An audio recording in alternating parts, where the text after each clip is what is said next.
I can't place my finger on it, but something tells me Knights of Guinevere is anti-Disney. Or at least, anti-current Disney. Can it make the company wake up to see what fans really want in regards to story and entertainment? I'm too pessimistic about this, but probably not.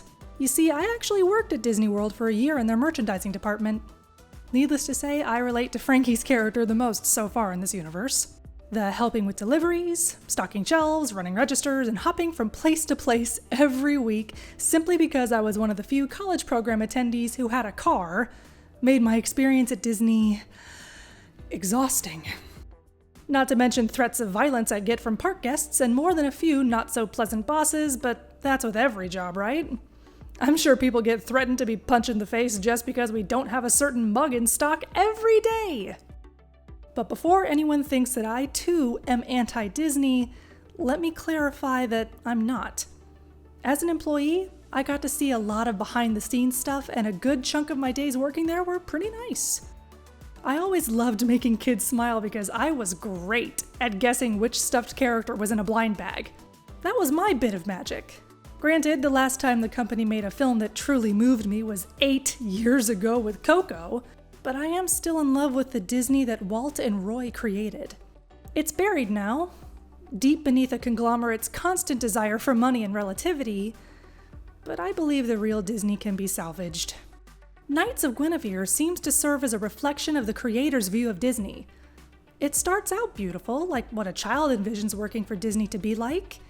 Then reality sets in. The colors mute, we see the fine print in our employment contracts, and what once was perfection is now seen for the truth. Disney is a company. Nostalgia has blinded most of the world to Disney's faults, but we're waking up, aren't we?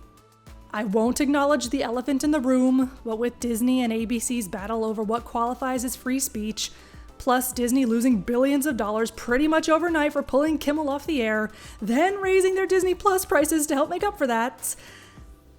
I totally just acknowledged it, didn't I? Well, that's all I'm going to say about it. That's for channels whose focus is a political one. Here on Liv-and-B-Merry, the focus will be on what Disney should be. Good storytelling, good characters, and escapism. What will be the story of Knights of Guinevere, I wonder? Or is the main goal the destruction of the park in question? To take down a clearly authoritarian area that dumps its trash down on lower-class citizens and divides the population into slums and the crownies? I'm not sure. The pilot episode is very condensed with lots of information that I missed the first time around. Namely the screenshots I showed at the beginning that made it unmistakably anti-Disney, even if you didn't know the drama surrounding it and the creator of the show. Also, hello, N, Uzi, Mel, Jackson, Pomni cameos. You guys couldn't resist, could you? Not that I blame you. I love incorporating my own OCs into canon stuff all the time. Even though it's your guys' canon. Oh, never mind. But is Knights of Guinevere as captivating as The Amazing Digital Circus, Murder Drones, or The Gaslight District? All of which have been created by Glitch Productions? Well, I'm definitely interested, but concerned too. I think stories like Five Nights at Freddy's have me constantly on edge, worried that the next game will bring more questions than answers. But that's Cawthon's problem. In the pilot, we're introduced to 5 main characters right off the bat. There's Olivia, a strange little girl with a dark past and sadistic tendencies who might be the older woman later in the episode, all hooked up to machinery. I'm pretty sure they're the same character. Then there's her dad? Guardian? I'm not sure. But he built the park for her, as we're led to believe. Did he make the Guinevere androids too, or is that all Olivia? And if it is all her, then she's a child genius. Are the androids made from living humans, subjected to unspeakable tortures in order for them to have interactive experiences with guests that AI could never achieve? Or are they just AI? Maybe, but if the androids are just AI, then why give them intestines? So I'm left to assume that Olivia is the main antagonist, which leads us to the main protagonists, Frankie and Andrea. Here's where most of my questions come into play. They're both engineers, so why does Andrea have the more desirable job in the park while Frankie works menial jobs all over the slums? Why did the people in the slums refer to Andrea as a crownie, an obvious slur, when working for the park seems to be the better option?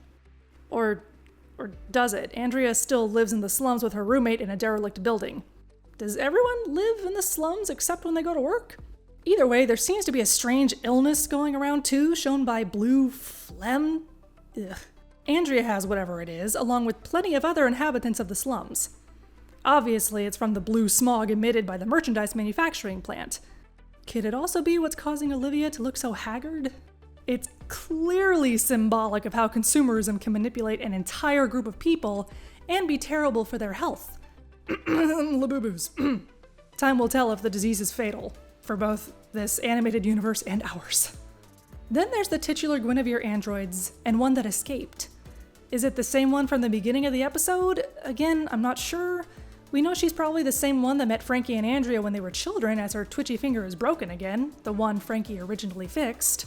Also, why did Frankie say she doesn't recognize the model when context clues tell us it's the same one she helped as a kid? Anyway, they take the android into the labs to see if they can fix her when they're attacked by a weird guardian thing sent after them by Olivia? He reminds me of someone. Hello? Friend, you're late already at the slumber party? Where are all your friends? It's clear Frankie and Andrea are no match for the gargantuan robot, and neither is the busted up Guinevere.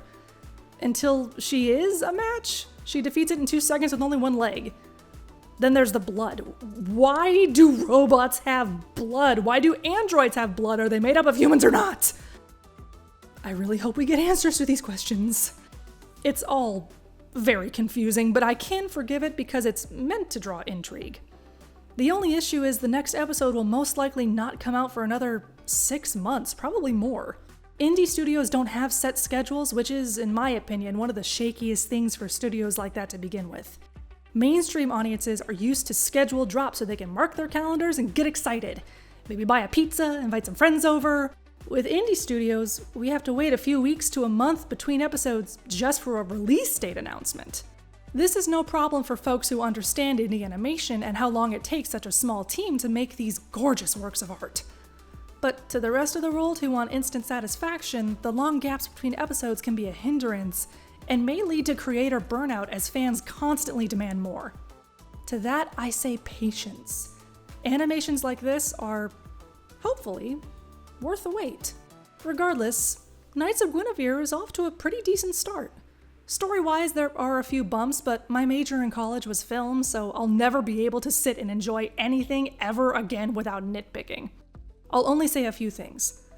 I wish the episode was focused only on Andrea and Frankie, then at the end reveal the powers that be behind the park. Give it a bit more of a mystery element while devoting as much time as possible to learning about the main protagonists. We could see their world, the slums, and the park, or sort of the labs, and really build the world up so the audience doesn't have to pause frame by frame to get the world's information like I had to. But again, that's just a nitpick. The animation itself is stunning. I've always preferred 2D to CG. It feels more human, but I know immense talent goes into both mediums. Knights of Guinevere gives a Legends of Vox Machina meets Owl House vibes. Gee golly gosh, I wonder why? Any kind of adult animated content that doesn't revolve around mature jokes is something I'll happily watch. I'm a big fan of both horror and animation. When the horror is done right, that is. But look at what this indie animation studio made.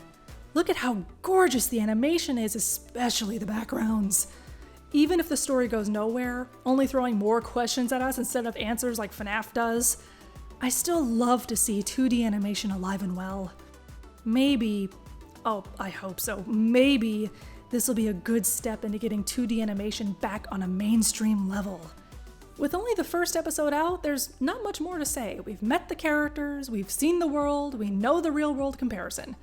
Disney as a company is being mocked, shown as an authoritarian kind of land where only the rich can participate.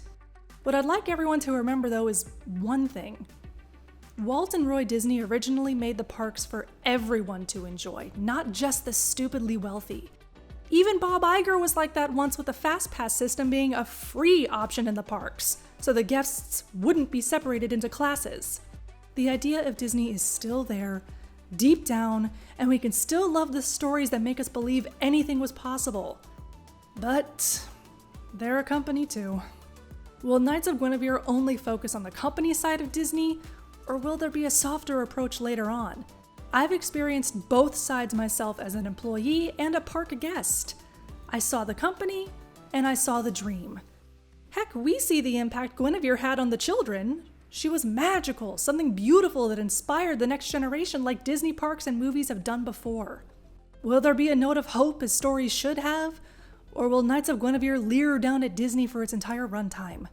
The optimist in me, though weaker than the pessimist, says she hopes for the latter. Thank you for joining me for the first true installment of Squeaks Speaks. All footage of Knights of Guinevere belong to Glitch Studios, and all borrowed footage has been credited to their proper owners as well. There's a link to Glitch's channel in the description for you to check out their work. As if you haven't already.